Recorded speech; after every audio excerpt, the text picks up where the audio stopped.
धन बारू जान नहीं केहू से डरैलू मिले खातिर हमसे नदियो रयलू अरे बोला हो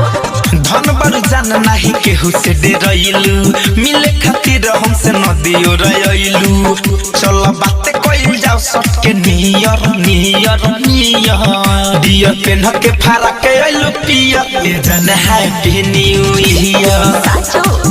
डियर पेन के फारा के आइलू पियर ये जन happy new year same to you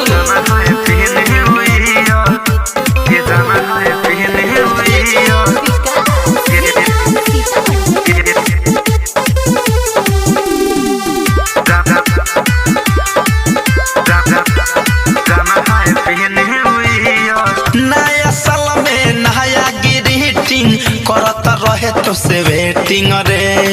हमरो मन में रहे हर बहरी कौन होई तोहर सेटिंग रे बोलेला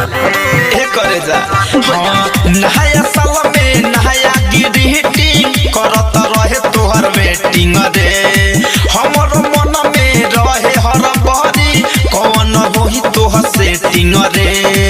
सुन प्यार होई आज क्लियर क्लियर क्लियर डियर पेन के फारा कइलू पियर ये जाना हैप्पी न्यू ईयर डियर पेन के फारा कइलू पियर ये जाना हैप्पी न्यू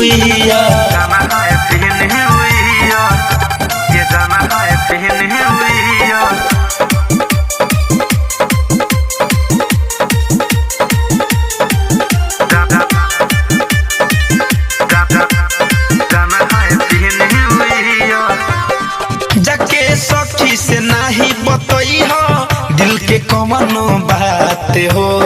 संतोष तिवारी धड़कन धनंजय छोरी है ना कबो साथ हो अरे हमके भरोसा बाहो हाँ हाँ जाके सखी से नहीं बतई हो दिल के कवनो बात हो संतोष तिवारी धड़कन धनंजय छोरी है ना कबो साथ हो आज उठवे से पिए द बियर बियर बियर डियर पेन के फारा के आइलू पियर ये जाना हैप्पी न्यू ईयर डियर पेन के फारा के आइलू पियर ये जाना हैप्पी न्यू ईयर।